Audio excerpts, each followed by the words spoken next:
Esto es La Repregunta y yo soy Luciana Vázquez. El tema de hoy es elecciones 2023 en Argentina y una oposición que, de pensarse como la alternativa de gobierno casi segura para el 2024, entró en crisis, una crisis profunda, una interna casi salvaje. Vamos a hablar hoy de esta Argentina y de una oposición que ha perdido competitividad. Vamos a hablar con Jesús Rodríguez. Muchísimas gracias, Jesús Rodríguez. ¿Qué tal, Luciana? Un gusto.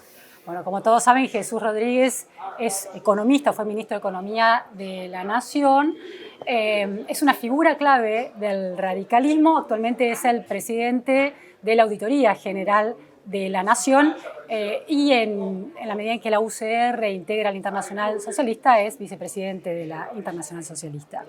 Jesús Rodríguez, publicaste un artículo la semana pasada haciendo un análisis de este enfrentamiento entre quienes quieren la inclusión de Schiaretti y quienes la resisten dentro de Juntos por el Cambio.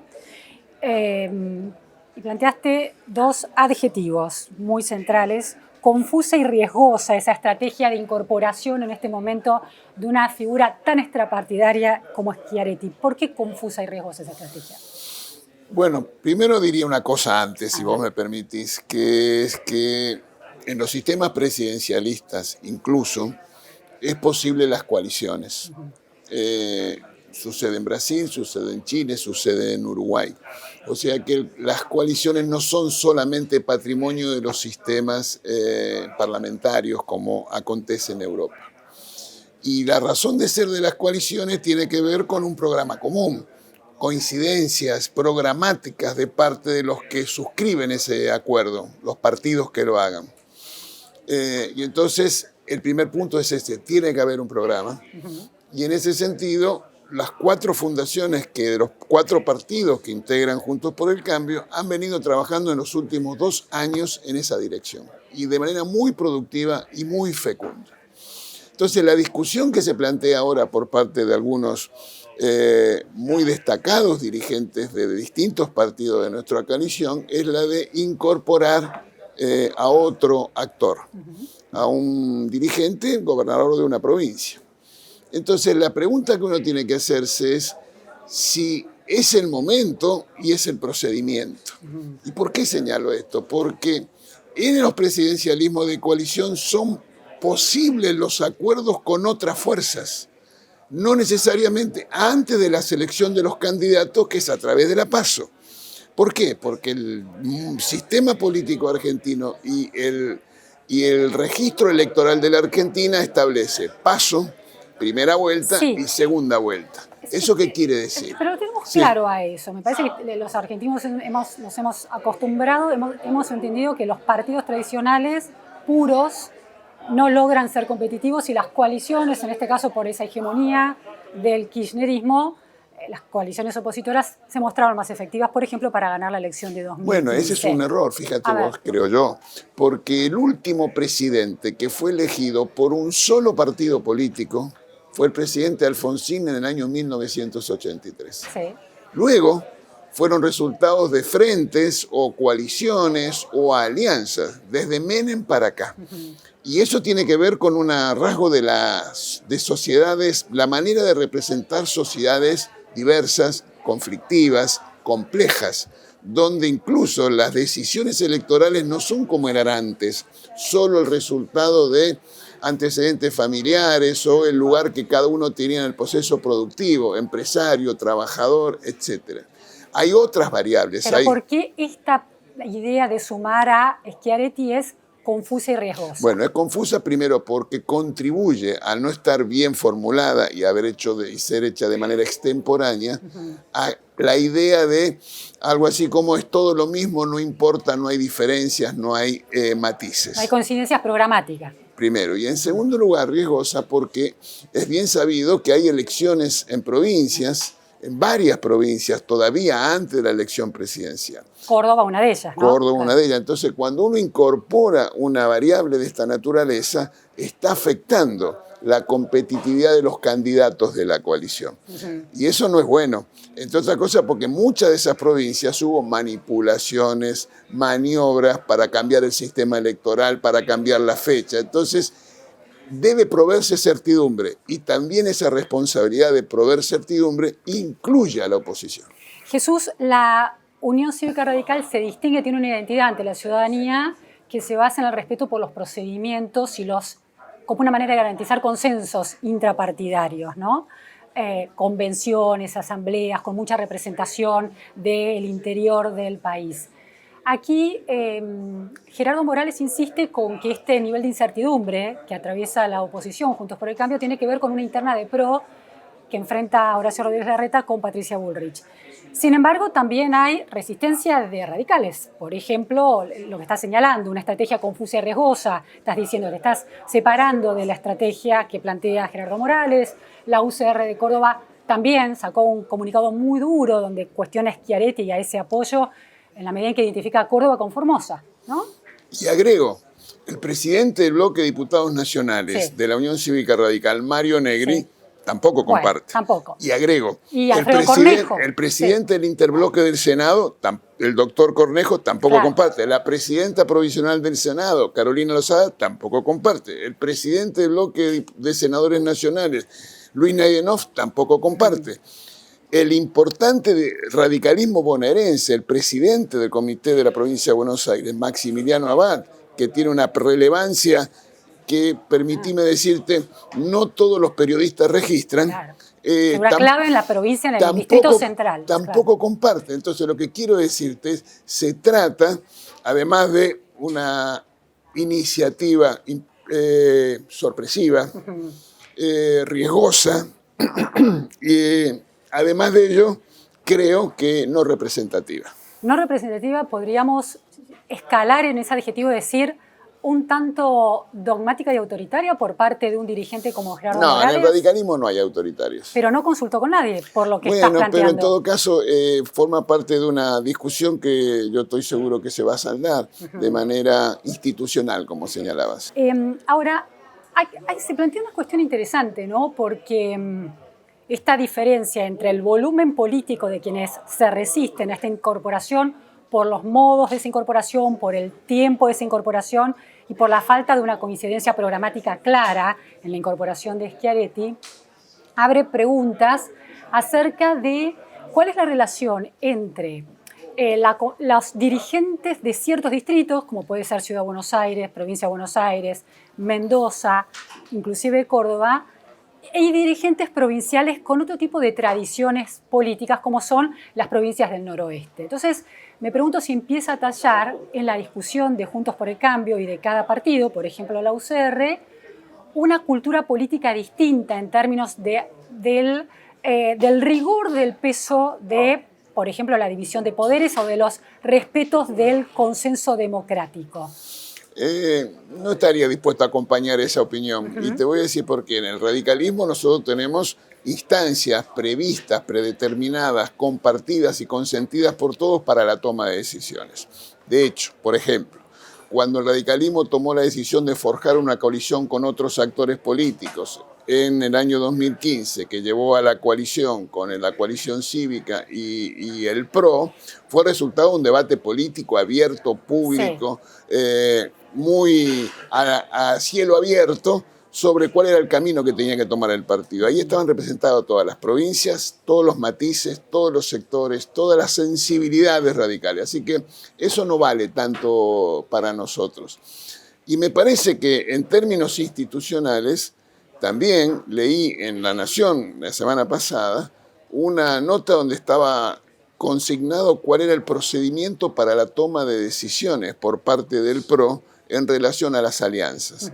Y señalaba que sus estatutos indican que requiere 2/3 para modificar esa condición. Bueno, entonces los partidos tienen eso. Y además agregaría otra cosa más que me parece muy importante. Existe un acuerdo suscripto por los 4 partidos que integran Juntos por el Cambio, que para nuevas incorporaciones a la coalición debe haber unanimidad de sus integrantes. Entonces, están previstos la dimensión federal y al mismo tiempo los métodos institucionales para encontrar solución a esos puntos de vista que tienen que ver con una situación que me parece que está por detrás de todo esto. Una Argentina en crisis, de una Honduras pocas veces vista, con una dimensión en términos sociales y económicos muy grave. Entonces, cuando se producen esas situaciones, es obvio que hay repercusiones sobre los procedimientos y los modos de representación política. La crisis económica y social tiene que impactar, no puede ser inocua. Y entonces este es el debate que estamos teniendo. Ahora, Jesús, la crisis, los oficialismos en América Latina vienen perdiendo, salvo la excepción de Paraguay, ¿no?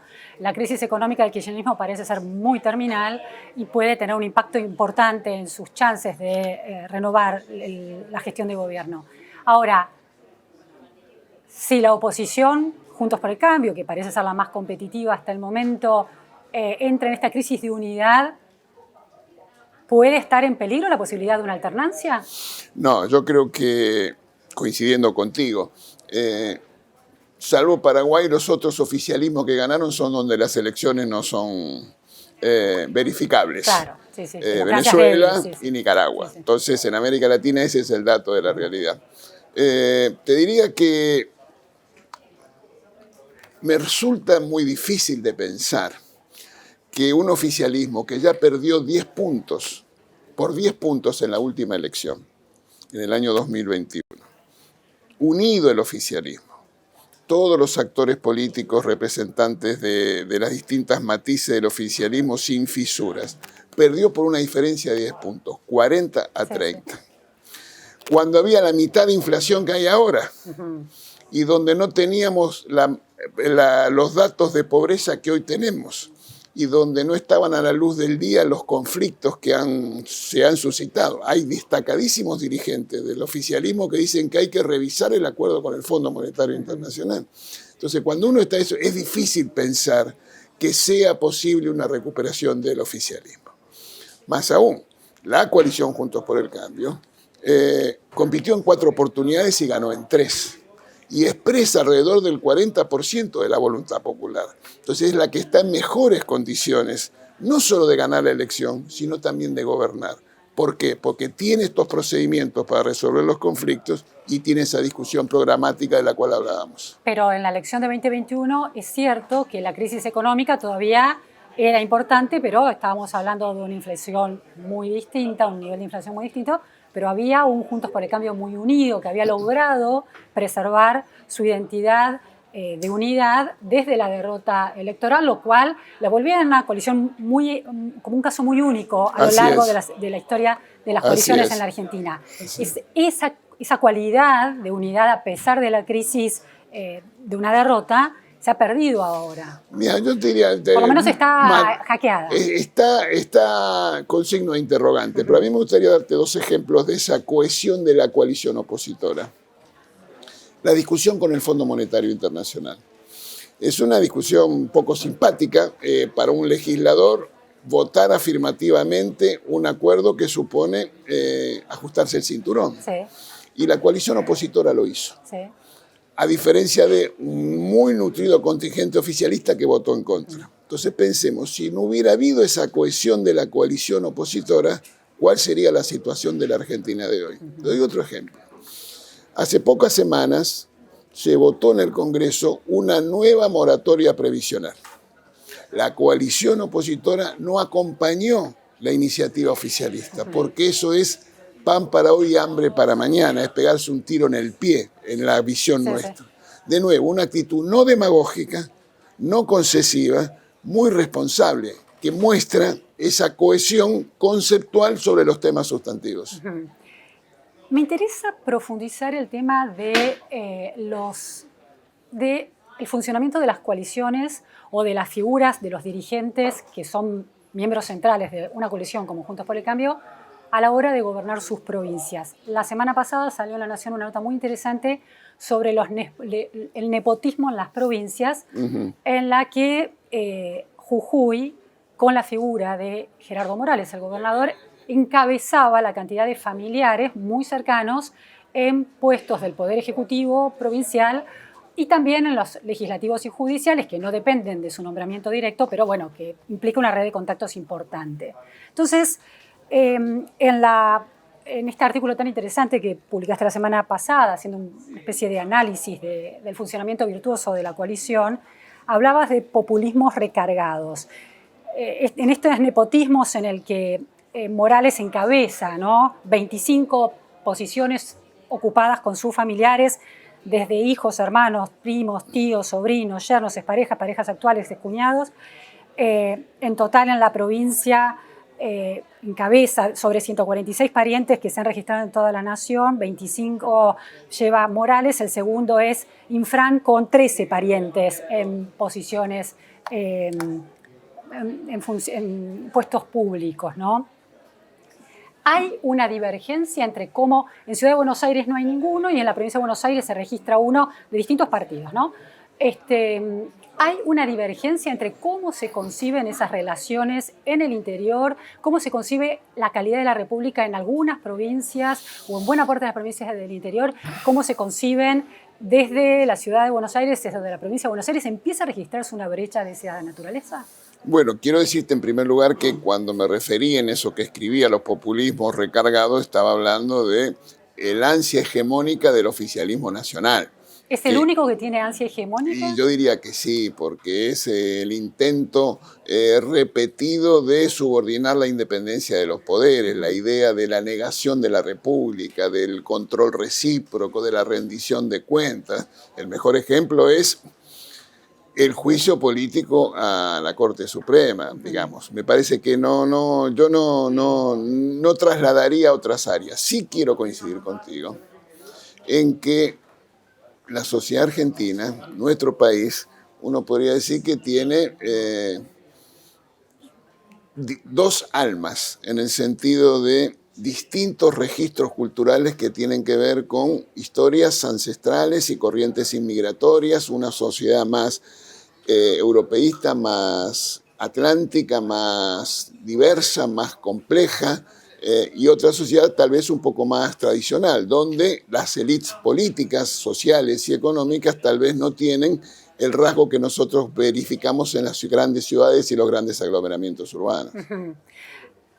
Una investigación muy interesante de Paz Rodríguez Nel y Gabriela Orilia de La Nación de hace unas semanas planteaba otra cuestión que tiene que ver con esta idea de porque el cuestionamiento de populismos recargados aplicados al kirchnerismo en esta hegemonía que no respeta la división de poderes, bueno, se empieza a conformar otros debilitamientos en esa división de poderes en las provincias que no necesitan ni siquiera poner la reelección indefinida en sus constituciones, sino que empiezan a, lo explican muy bien estas colegas, empiezan a tallar en el modo en que en las reformas constitucionales las minorías empiezan a tener mucho menos representación.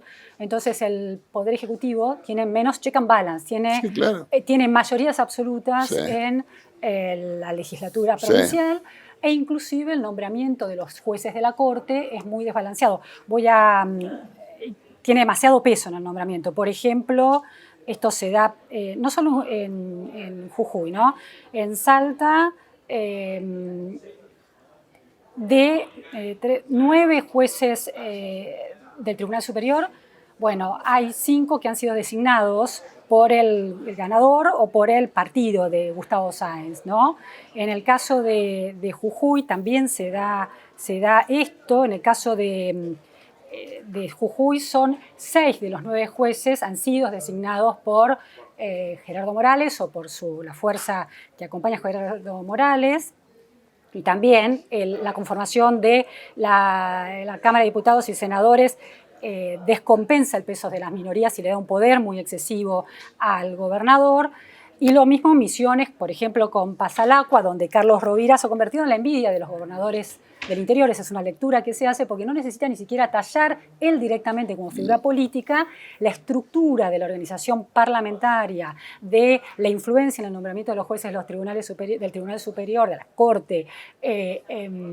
Eso hace que tenga el Poder Ejecutivo un poder muy desproporcionado. ¿Es un debate que se da en un partido como la UCR que tiene tanta presencia territorial? Por supuesto, y el mejor ejemplo es la disputa que tuvimos en Formosa con motivo de la pandemia, y antes de la pandemia y después de la pandemia, donde hay mecanismos de ejercicio del poder que descree y avanza y atropella la división de poderes y que al mismo tiempo vale para gobiernos que son no necesariamente pasan la prueba de la transparencia mínima de las administraciones.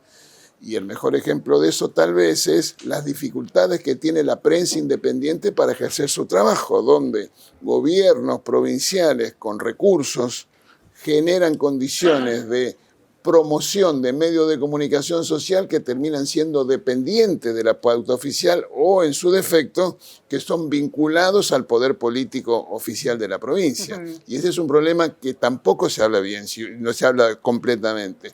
Cómo se distribuye la pauta oficial y cómo están, en muchos casos, la prensa independiente en pésimas condiciones para ejercer su trabajo. No, está claro y Formosa se vuelve un ejemplo clarísimo de clientelismo político, cancha inclinada. Eso suele ser señalado como un ejemplo preocupante por parte de muchos politólogos, expertos. Ausencia o debilidad de los organismos de control, falta de transparencia explícita, manejo discrecional de los recursos públicos, no rendición de cuentas, opacidad en las cuentas públicas. Pero mi pregunta es, cuando eso aplica, porque está claro que un opositor radical en relación a Formosa lo tiene muy claro y no duda en señalar eso, ¿cómo funciona la revisión de las propias posicionamientos democráticos y republicanos dentro de la UCR a la hora de analizar las provincias en las que gobierna? Bueno, pero porque te planteaba el tema del nepotismo, señalado como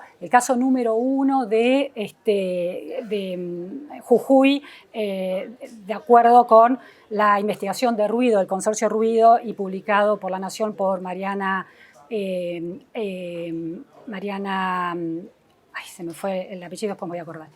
Señala que hay 38 funcionarios vinculados por parentesco con el gobernador y el vicegobernador. 25 están vinculados directamente con el gobernador. Eso por un lado.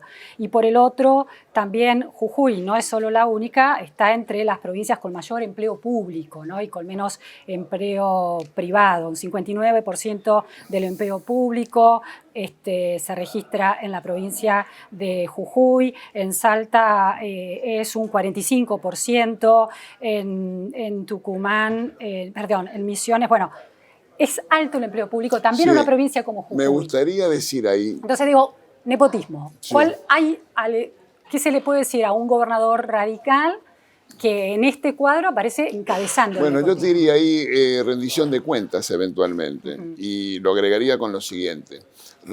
Yo pondría en el activo de los avances institucionales de la provincia de Jujuy haber conseguido que el monopolio de la fuerza esté en manos del Estado y terminar con circunstancias de estados paralelos dramáticos que favorecieron corrupción, mega actos de corrupción, como fue lo que sucedió con la organización Tupac Amaru. Sí. Lo anotaría, porque si no estaríamos subestimando la cuestión.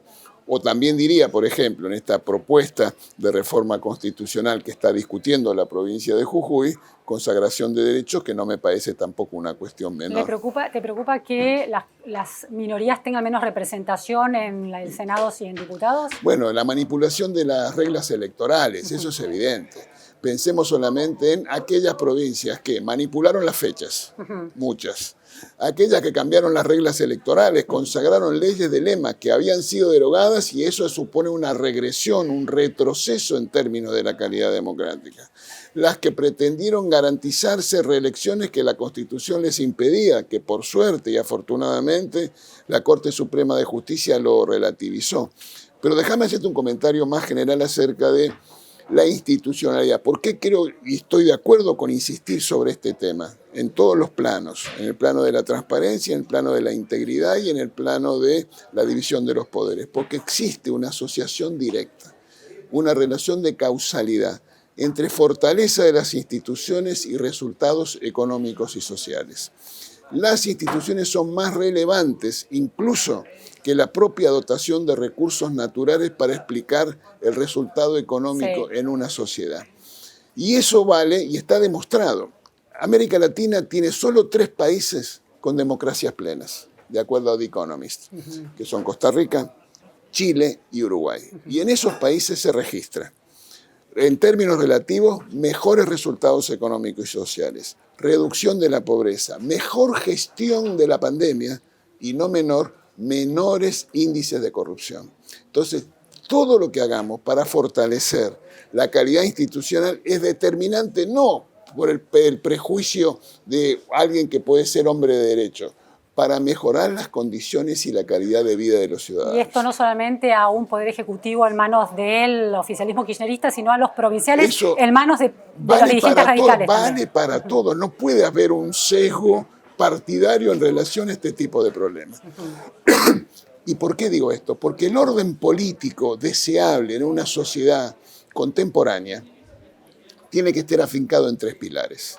Un pilar democrático, donde solamente existe una legitimidad que está dada por las urnas en elecciones revisables. Un pilar liberal, en el sentido de asegurarle derechos individuales para todos, en particular para las minorías. Y también un soporte republicano, que asegure la división de los poderes, la independencia de los poderes, el control recíproco, la rendición de cuentas. Son las 3 cosas las que necesitamos. Y eso vale para la nación y también para los gobiernos subnacionales. Y están planteándole a Jujuy que la reforma constitucional que propone debilita la división de poderes y el check and balance del Poder Ejecutivo. Estamos diciendo, no conozco el contenido de la reforma constitucional, así que no me gustaría hacer una opinión fundada, pero estoy seguro que no va a estar por debajo de los estándares que la calidad democrática desde un radicalismo está expresada. La última cuestión, Jesús, la vicepresidenta Cristina Kirchner recibió con muchísima apoyo, le dio mucho apoyo a un informe de la Auditoría General de la Nación en Twitter, lo planteó de esta manera, que me pareció interesante. Incluía un video, ¿no? Lo que vas a escuchar en este video no es la opinión de un partido político ni de un dirigente opositor, es el resultado del informe aprobado por la Auditoría General de la Nación, que detalla la enorme cantidad de violaciones a la ley cometidas en el otorgamiento del préstamo del FMI. Bueno, se refería al informe que señala por parte de 3 miembros de la Auditoría General de la Nación, habla de desastre, violaciones a la normativa en relación al endeudamiento con el FMI. La lectura que hace la vicepresidenta de que este es un informe de la Auditoría General de la Nación, ¿es precisa o es un informe parcial? ¿Cómo es esto? La afirmación no es correcta. Se trata de un informe que tuvo 2 posiciones, de una mayoría vinculada al gobierno, al oficialismo, y de una minoría en las cuales me incluyo. ¿Y por qué votamos en contra de ese informe? Porque ese informe dice que el acuerdo con el Fondo Monetario Internacional se sustrajo al Parlamento de su aprobación. Sí. Esa es la tesis. Que no se votó en el Congreso. Que no se votó en el Congreso. Entonces yo te voy a decir, la ley 24.156, que es la ley de administración financiera, en su artículo 60 dice que en aquel caso de aquellos organismos de los cuales la nación argentina sea parte y si hay un préstamo no requiere tratamiento parlamentario. Punto. Y el ejemplo de que lo que estoy señalando es así, que luego el ministro Guzmán mandó al Congreso una ley para que los acuerdos con el Fondo Monetario Internacional pasen por el Congreso. Hasta ese momento, los 30 acuerdos anteriores nunca pasaron por el Congreso. Conclusión, no hay ningún incumplimiento a ninguna normativa, de ninguna manera, bajo ningún punto de vista. Muchísimas gracias, Jesús Rodríguez, A vos. por esta entrevista. Esto fue todo. Gracias.